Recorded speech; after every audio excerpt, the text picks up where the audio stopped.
Tiga. Selamat pagi kepada anak-anak ibu semua.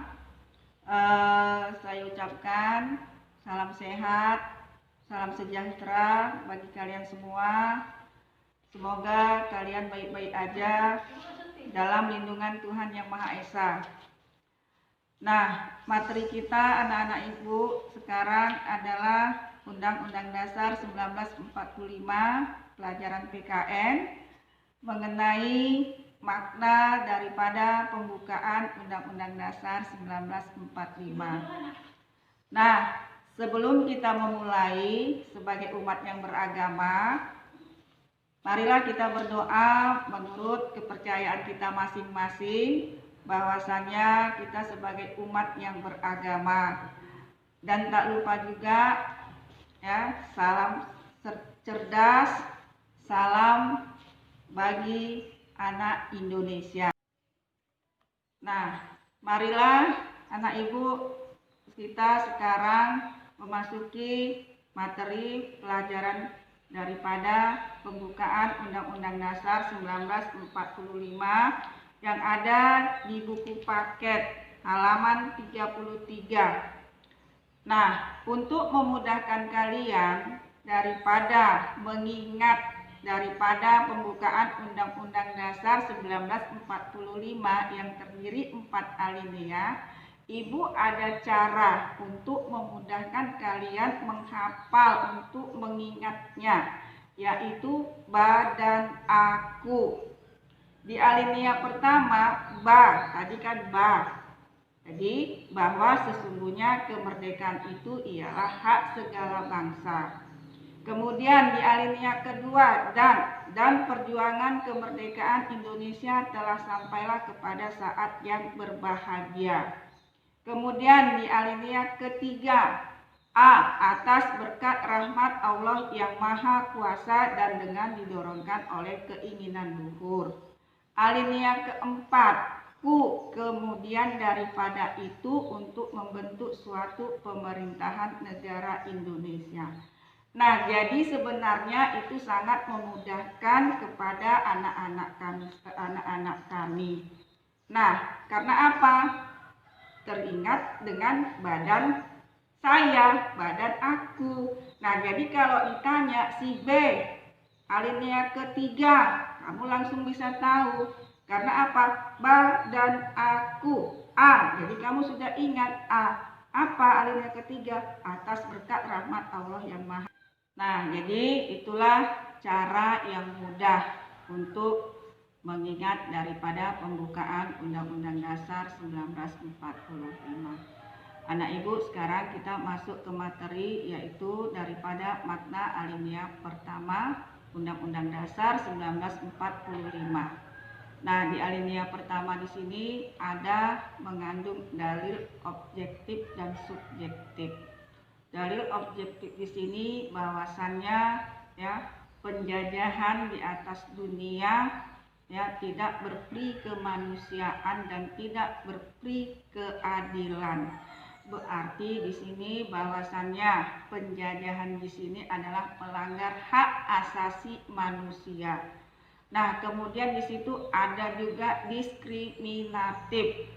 Apa itu diskriminatif? Itu adalah bahwasanya penjajahan ini menindas, tidak mau tahu mana yang benar, mana yang tidak benar, sehingga apa? Yang lemah terkadang semakin disiksa, yang kuat itulah dia yang menang. Jadi seperti homo homini lupus, manusia memangsa manusia yang lain. Nah, jadi bahwasannya di dalam pembukaan Undang-Undang Dasar 1945 di situ bahwa sesungguhnya kemerdekaan ialah hak segala bangsa. Di sini bahwasannya bangsa Indonesia tidak mementingkan diri sendiri. Karena apa? Juga sebagai umat manusia yang hidup dalam bersosialisasi juga. Nah, di sini bangsa Indonesia juga memperhatikan bangsa lain yang dijajah oleh bangsa lain yang merasa senasib sepenanggungan. Karena di situ bahwasanya penjajahan tidak sesuai dengan pri kemanusiaan dan pri keadilan. Nah, kemudian di situ ada dalil subjektif. Bahwa dalil subjektif ini kalau kita lihat bahwasannya ya bangsa Indonesia menginginkan lepas dari penjajahan dan tidak mau hidup dijajah. Karena apa? Karena itu tadi bangsa penjajahan di sini adalah menindas semena-mena, sesuka hatinya sendiri. Kita memasuki alinea kedua. Di dalam alinea kedua di situ adalah bahwasannya pernyataan untuk mencapai momentum kemerdekaan daripada bangsa Indonesia. Jadi di sini ya bahwasannya kita telah mencapai suatu kemerdekaan.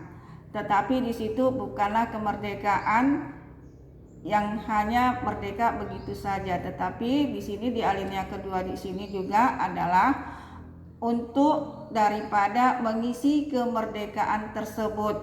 Nah, jadi kemerdekaan yang telah dicapai karena di situ ada kata mengantarkan rakyat Indonesia ke depan pintu gerbang kemerdekaan Indonesia. Jadi bukan hanya mencapai kemerdekaan saja.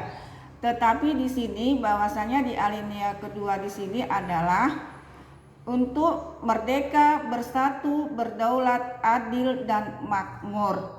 Nah, jadi kalau kita lihat lagi bahwasanya berdaulat berarti kita adalah mengandung makna bahwasanya negara Indonesia sederajat dengan bangsa-bangsa yang lain. Sedangkan makmur di sini adalah untuk menghendaki daripada mewujudkan kemakmuran yang sejahtera bagi bangsa Indonesia tersebut. Nah, itu makna daripada alinea kedua. Nah, sekarang kita alinea ketiga. Jadi di situ alinea ketiga tadi adalah yaitu badan aku berarti A atas berkat rahmat Allah yang maha kuasa dan dengan didorongkan oleh keinginan luhur. Nah, jadi perjuangan bangsa Indonesia untuk meraih kemerdekaan bahwasannya di sini juga tidak terlepas dari yang namanya rahmat Tuhan yang Maha Esa. Nah, kalau kita lihat dalam sejarah perjuangan bangsa Indonesia, kalau dipikir-pikir bahwasanya kita berjuang ataupun melawan penjajahan dengan menggunakan senjata yang sangat sederhana, kalau dengan akal sehat kita ini mungkin kita enggak mencapai kemerdekaan. Tetapi itulah bangsa Indonesia yang memang dia yakin dan percaya kepada Tuhan yang Maha Esa, berjuang dan juga tidak lupa berdoa. Mereka berdoa untuk bahwasanya bangsa Indonesia lepas dari penjajahan. Maka dengan perjuangan yang memang benar-benar dilakukan dengan hati yang tulus, dengan hati yang ikhlas dan juga mereka tidak lupa berdoa, makanya di situ ada yang namanya yaitu atas berkat rahmat Allah yang Maha Kuasa, bahwasannya juga menunjukkan bahwa di sini adalah bangsa Indonesia adalah umat yang beragama.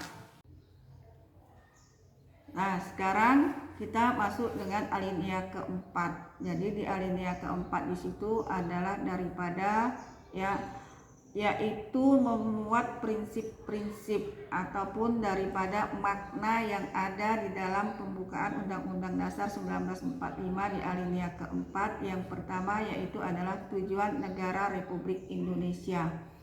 Kemudian adanya di situ Undang-Undang Dasar Negara Republik Indonesia dan bentuk negara serta dasar negara.